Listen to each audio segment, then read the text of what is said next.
Hello guys and welcome to Dubrovnik in Croatia. Blessing, protecting city. That one soldier was praying, Stoico. He was praying. He saw a vision of sun glass telling him, prepare, the Venetians are coming.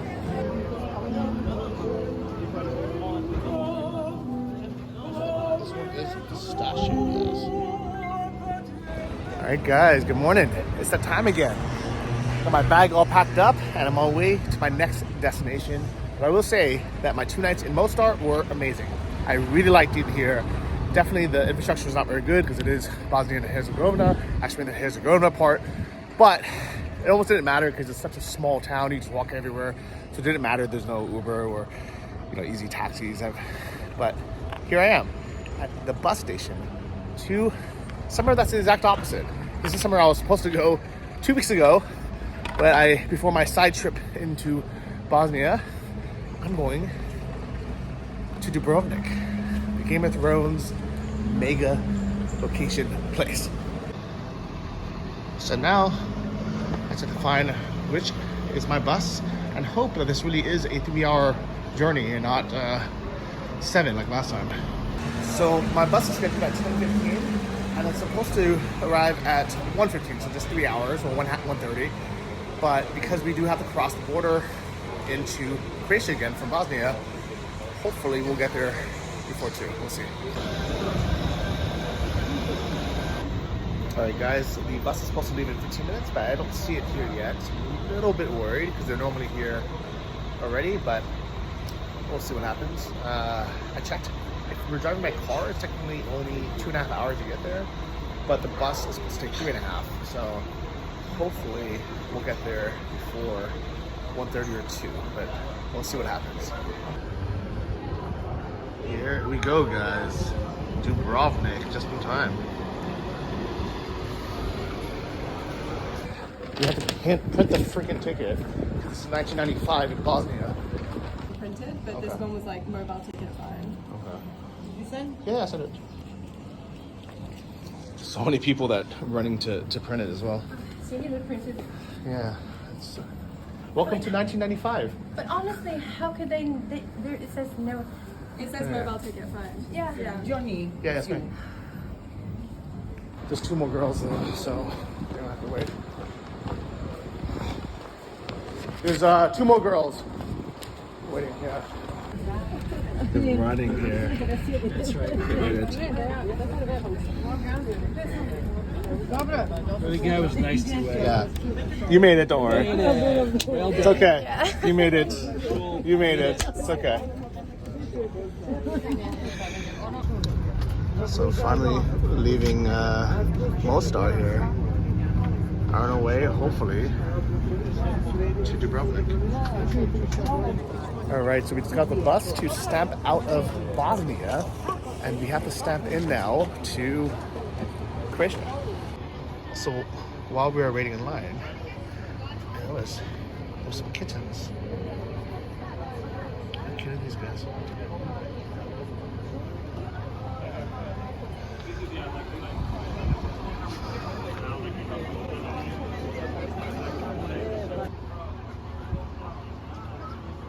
So now we're driving into Croatia, to the EU. Get off and stamp again. Alright, now officially stamped back into Croatia. This side is Croatia. So guys, these girls just told me that we actually have to go through this all over again to 2 more passport controls, because instead of going around through Bosnia and just exit into Croatia, they decided to exit Bosnia to Croatia, drive a bit, go back into Bosnia, go back to Croatia. So I think we're not going to get there for a couple more hours. Alright, so we are finally getting back on the bus. So we were in Bosnia and now we're back in Croatia, and we're going to drive along the coast, go back into Bosnia just for this little 15-minute strip, and stamp back into Croatia. It's the worst planning ever. Welcome to the Balkans. Welcome to 1992. Alright, so we just took a little break from this bus for 15 minutes. And this right here, guys, this is the only little beach area in all of Bosnia. So it does seem a bit crazy that we had to stamp out of Bosnia into Croatia and actually go back into Bosnia. The only good thing is the border guards let us, they saw that, they knew that we already had the stamps from 2 seconds ago because we're on this bus. So they didn't check everybody's passport again, which is very nice. Saved a lot of time. And here we are taking a little rest break. You can see right behind me. This is their 20 kilometers or 12 miles of beach and coast. It's beautiful, but that's all they have. And this is probably one of the few hotel restaurants. So you might be wondering why they even have this. It's because during Yugoslavia, there was a guarantee for every single country under Yugoslavia to have access to the beach and the sea from their country, which makes sense. It just makes it a pain in the ass to drive across or for tourists to move around, but it is absolutely beautiful, and I'm sure it's great for Bosnia. Most Croatians don't mind it. They understand it's important to have it. They have so much coastline, but it is a pain in the ass to step in and out. And guys, this must be the biggest €3 bus stop sandwich in the entire universe. Look how big this thing is. Guys, it's as big as my head. I have a big ass head. Alright, so now we are going to drive to the Croatian border. And here we are, leaving Bosnia and into Croatia. Alright, so at least this time it was super fast. They just scanned my ID and they're like, okay, go ahead. So now we're finally back in Croatia. That's it, hopefully. I think that's it. So we're definitely late because we were supposed to be there half an hour ago and we're still on the border. So if we can actually get to Dubrovnik in the next hour, I think everybody will be pretty happy.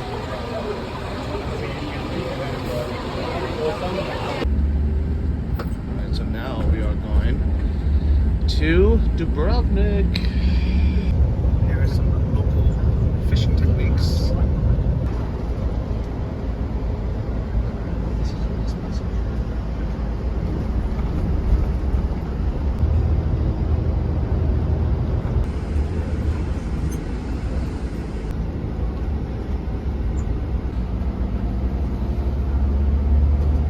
Guys, we arrived an hour and a half late. We have minutes. We are now officially in Old Town Dubrovnik, Aruba. Beautiful, guys. If there's a shop on the way. Yeah, I'm sure there's. Guys, welcome to Dubrovnik. Welcome to Old Town. Guys, I made it to my hotel here in Dubrovnik in the Old Town. This is what $40 a night gets you. Get ready for my grand Airbnb booking. Here's my sink.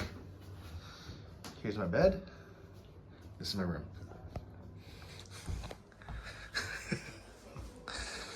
Basically, this is it. This is my wide camera as well. So you have this tiny room. Here's the view. And if you're wondering where the toilet is, it's across the hall.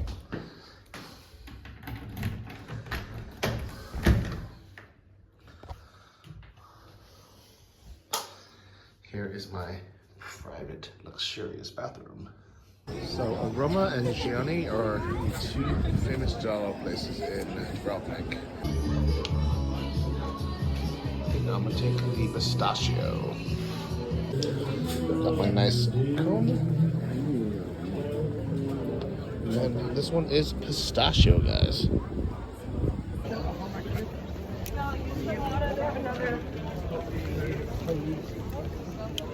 It's very good. Very creamy. Pistachio's not that good though. Not very pistachio. Just like kind of creamy, almost like a coffee. But, I mean, Jalo's always good. Definitely not worth the hype though. God damn it, I have so much stuff on here. So I can tell you right now, this is definitely a beautiful fortress. Hello guys, and welcome to Dubrovnik in Croatia. Everybody said I had to come here, so here I am, the filming location of Game of Thrones, as well as all this other cool stuff. Let's take a look. With a lot going on, but I'm actually gonna take another free walking tour. Let's take a look what we see. About 2 minutes, so we'll start. So, how you doing, guys? Great, feeling great, great. First time in Dubrovnik, I guess. Yeah.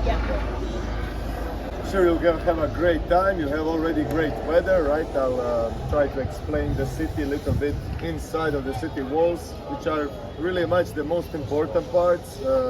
I'll suggest also where to go later, to outside a little bit and so on. Now, my name is Marco. I pretty much live all my life in the city. I wasn't moving much around. I studied history. I used to work in the archives. But this is a city of tourism. Basically, everybody kind of ends up in tourism in this city. It's the biggest kind of thing. So everybody, I guess, works. 2 lanes, right? There are 4 gates in total. And you also have these beautiful walls that we mentioned. But look at these guys. There are multiple changes on them. One of the biggest changes to walls came in 15th century. Because Dubrovnik ended by Napoleon. Right? Dubrovnik, Venice, Genova. They were trading with that Silk Road. And that's a great business. But everybody else wanted Silk Road, right? Especially, let's say, Portugal, Spain, Netherlands, France, right? We call this today Age of Discoveries. But what was these guys looking for? New routes, right? Like Columbus, we know, right? He was looking for India, right? So they were looking for all over the place. Dubrovnik and Venice didn't care, kind of, right? They didn't care because they have it close by. They didn't understand how world big really is. So they slowly lost the connections, money, trade. And that's why Napoleon easily captured this city, guys, right? He first captured Venice in 1797 pretty easily. And then Napoleon approaches here. You know what Dubrovnik does after 500 years almost of independence? They basically open gates and surrender. Some would say they kind of were tricked by Napoleon. But Dubrovnik was really couldn't do much else to say, right? This was kind of their end. You have Napoleon from the north, Russians from the south. This was so-called War of Third Coalition, right? Big war. And for Dubrovnik, it was like a choose lesser evil. You know, this kind of, it's just the end. You know, like Croatian elections, guys, that's how they look. They're gonna literally do, I guess, every election. Choose worse evil. And basically, I would even say this was a good choice by Dubrovnik, guys. Why? Because look at the city, guys. Nothing destroyed, nobody killed. Forget about these movies, you know, these like amazing Vikings and stuff. This is just a movie. This is nothing good about this. Like a slaughtering, killing, burning stuff, right? This would be a terrible movie, I agree, but the reality is great, guys. Look at it, nothing destroyed. And then prepare it, right? Same as the fountain, guys. The fountain is just a shell of the former glory of the fountain, right? This is just a shell because it was damaged, right? It didn't have a cupola on it. You had like a stone pool. Smaller, you know how fountains look. That's why they returned this ridiculous stuff. And they just married each other. That's why they were weird. Like half of Europe, guys. It's like a mentally and physically unhealthy people and problems. Because this is not a normal thing to do. And then you have a church always around power, right? Church was usually legitimizing this, right? Like you are rolling together or so. And then you have merchants and traders, rich people, right? They were business owners, ship owners, all sorts of guys, but you know, not from the noble families, they wouldn't rule, and that's it. It doesn't matter how rich you were, basically. And then, although you have these guys called Lazzarini, Antonini, these were like a guild, should say. Producers, ship owners, right? And then you also have everybody else on bottom. Peasants, workers, farmers, servants. Big majority, guys. City had around 7,000 people living in the walls, and these were elites. You wanted to live in the walls, you wanted to be protected, and everybody else outside. You know how much, guys? Around 50,000. 50,000 lived in this republic. We said this tiny coast, which was Dubrovnik's republic. And mostly uneducated. That was the thing. Without education, you couldn't really do anything, pretty much, right? Long time like this, until that building. We're going to check that building. This is the one, a kind of building of change, right? So let's go.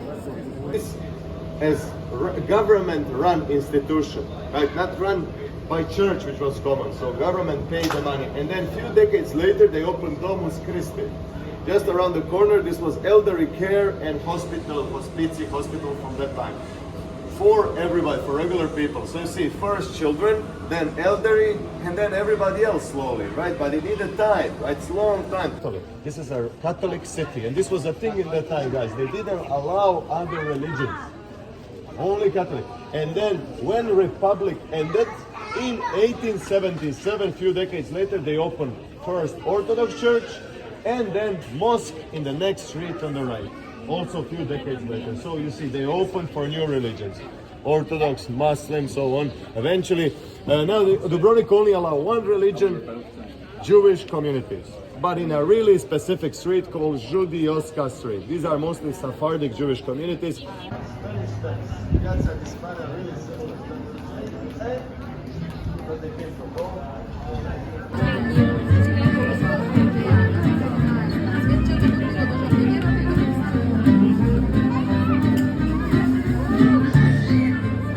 Really is a beautiful city, guys. First 15th century Renaissance beautiful palace called Rector's Palace. And so this is, guys, merchants and traders, government, nobility, Archbishop Church. Three crucial players running city. This is where they were. And government, guys, is still in this street. Blessing, protecting city. You know what's interesting, guys? San Blas had nothing to do with Dubrovnik, really. He couldn't, like San Mark, had nothing to do with Venice. They live in different times. He was Armenian bishop from the 4th century. But Dubrovnik legend tell us what? That one soldier was praying, called Stoico. He was praying. He saw a vision of San Blas telling him, prepare, the Venetians are coming. They prepared, survived, and they chose San Blas. Officially in 970, he became a protector and a savior of the city, right? And now every 3rd of February, you have a Day of San Blas, right? A big ceremony protected by UNESCO, more than 1,000 years long. It's absolutely great event. Dubrovnik is a collection of the best of the Dalmatian coast. Cobblestone streets, majestic buildings and epic walls that protected the pearl of the Adriatic for years. But it was not only its ramparts that protected her, so did St. Blaise. The legend says that in the 10th century, he appeared in a dream to one local priest to warn him about the enemy ships that were getting to Dubrovnik with the intention of attacking. The priest took the warning seriously, alarmed everybody in the local government. They prepared the defense and the city was saved. So that's when he was adopted as our patron saint. There are close to 30 statues of the saint, and Dubrovnik celebrates its big day. We're at the Feast of St. Blaise, the patron saint of the city, which has been commemorated for more than a millennium. These festivities are the most popular in this beautiful Mediterranean enclave. The commemoration dates back to the year 972. The symbol of the saint united institutions and citizens of the then Republic of Ragusa. Today, people from all corners of Dubrovnik region gather to honour him. Always works, it's great. Also, guys, 3rd street on the right, Judioska.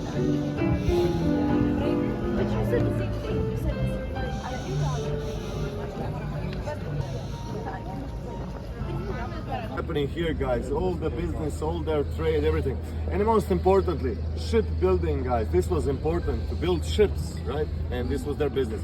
So this is arsenal. There were 4 of these. This is shipyard.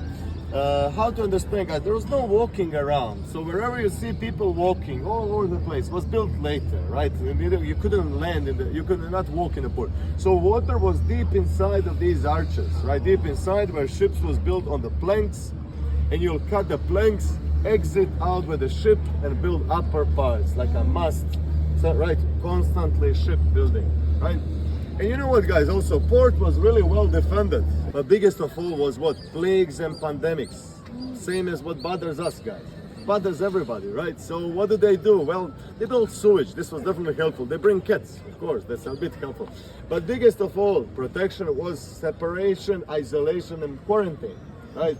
And even today. And you know what, guys? Dubrovnik pretty much named the quarantine. The first mention of quarantine comes from Dubrovnik archives, right? And this was happening on 2 islands outside, Mrkana and Bobara. How do they name it? Because they mentioned 40 giorni, meaning 40 days. 40 days you'll be separated on 2 islands. And that's where the name comes from. And then you have a lockroom, and then you have this one, guys. This is Lazaretti from Saint Lazarus, quarantine of Dubrovnik from 16th century. How this work, guys? These are gates. These are not windows. They had a platform in front. Ships come from somewhere and say, we have a plane, we need help. Dubrovnik say, park your ship in front, all enter inside, and inside you separated left, right, ill, healthy. 30 days, if you survive, good to go. If you don't, good to go. But at another place. Okay, so after the tour, we decided to go to a bar called No Nudist. Wow. How amazing is this?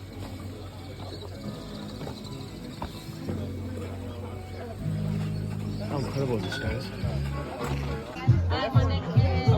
Look how beautiful this is, guys. And there's all the kayakers out right now doing their sunset tour. You picked the best possible bar. You are the best. I mean, it's in all the tour guides, so. Well, I didn't meet any of them, so I'm glad I met you.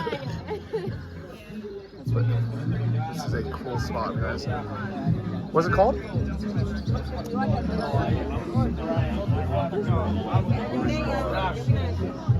Definitely bougie, but very nice.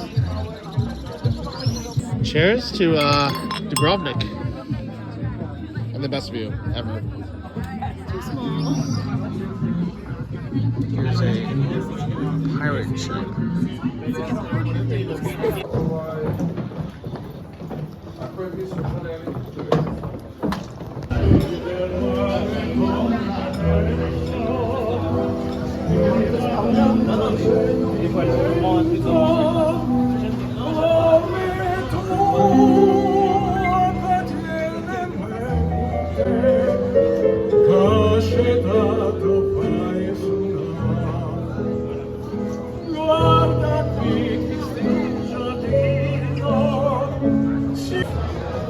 Alright, so now I was getting my coffee spoon. at this beautiful overpriced dinner. Guess how much this was? This little tiny pot pie. $33. And it didn't come with sides. This is $7. But what about you guys? Welcome to Dubrovnik. That just suck out. It's crazy. I think they. Alright guys, it's been a beautiful first day here in Dubrovnik. Had a really amazing tour. The guide was really, really good. And explained a lot about what the city was like. And the drinks by the sunset with the ocean view was incredible. The dinner was amazing, though expensive. But Dubrovnik is expensive, so just get used to spending, $40 for dinner wherever you guys eat, unless you're just having like a takeaway bread or something. But yeah, it is worth it actually. It's one of the few places I've been where it is expensive, but it is worth it. I'm lucky that it's not too crowded now, but if you come in July, you won't even be able to walk on the street. It'll be insane. But they have really nice live music here. And here you have a couple bars who are hanging out and drinking.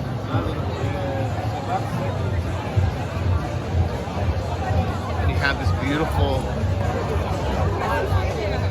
cathedral in the background.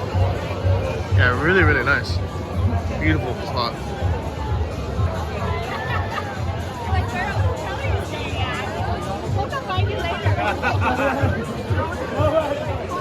Alright guys, I hope you enjoyed Dubrovnik.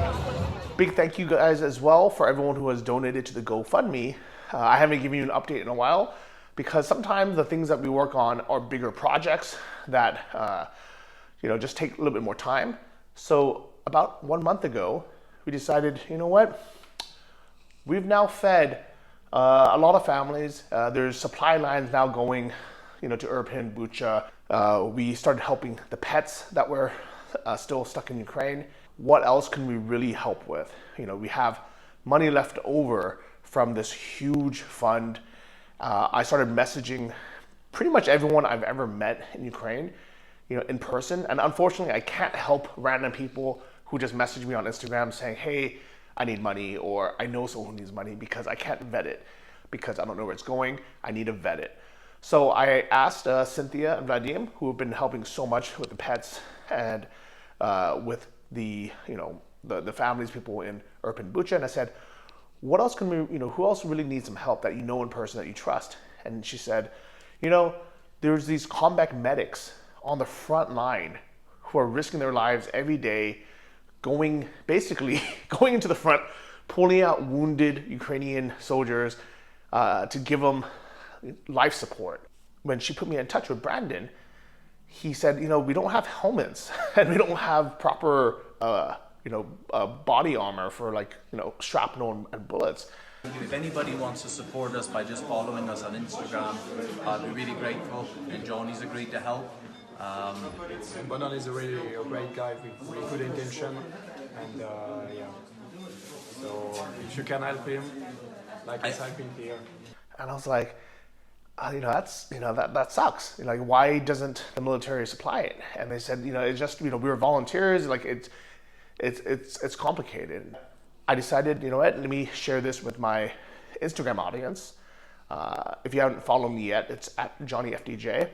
Let me put this on YouTube. Let me ask for more donations, and let's see if we can get, the $14,000 goal to buy these trucks. And we did it, guys. We did it. Look at that. So we started off looking for helmets, then Johnny's donation, and then all these people who just came, and now we've even got the helmets. 4-wheel drive, we thought, hell, we'll go to Germany, we'll get 2, because we need them. Why the hell not? Not just one, we ended up buying 2 of them. Not bad in 1 month. Not bad. Just looking for helmets, come out with 2 4-wheel drives. Thanks, guys. So thank you for all of your help, everyone who's donated, either directly to the 4x4 ambulance or through the GoFundMe, because that helped as well. Don't worry, we didn't use all of the money for it, but we did use a significant portion of what was kind of left over. And here's Brandon to show you what the trucks looked like before when you got them and they were black, and how cool they look now that they're painted Ukrainian Army green, and they're gonna go now to the front lines. Hey, it's Brandon again, just a video for Johnny. So it was just over a month ago, I asked Johnny for help in a mention on Instagram. Johnny was our first donor. We were looking for helmets, just helmets for our ambulance crew, and Johnny gave $2,000 to us. And I asked my commander, what should we do? We should get a 4-wheel drive. How are we gonna do that? But it's not just one 4-wheel drive. It's been 5 weeks, and all the support on Instagram, and not just Johnny, it's not fair to say, but people from America, people from Canada, from Australia, from Germany, from a lot of places. We don't just have one, we've got 2. We've got enough medical supplies. If I was anywhere but Ukraine, I've got enough drugs in here to go to jail for the rest of my life.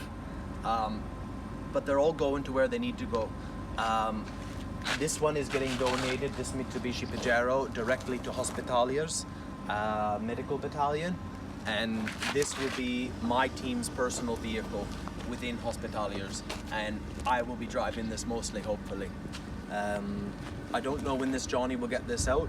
Tomorrow I will go to Zaporizhzhia Oblast tomorrow, back to the hospital where you seen the first video, and we will be bringing supplies. We have generators, we have medicine, we have drugs. This all just started with looking for a couple helmets. It's been 5 weeks, we've done all right. So thanks to Johnny, but that's not fair just to say him. Thank you to everybody. And just keep supporting us in Ukraine, just like what Johnny's doing. When the TVs are changing the channel to Johnny Depp and other things.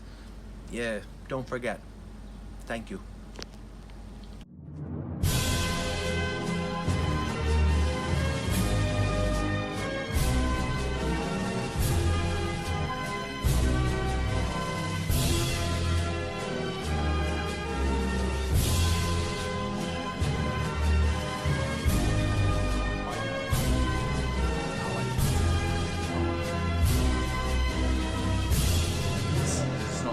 It's just what we do day to day. I'd be grateful for any viewers, any shares, and thank you very much to Johnny FD. Before the war, I used to watch him a lot. I'd never been to Ukraine. I always thought I didn't think I'd be here so soon. Thank you very much.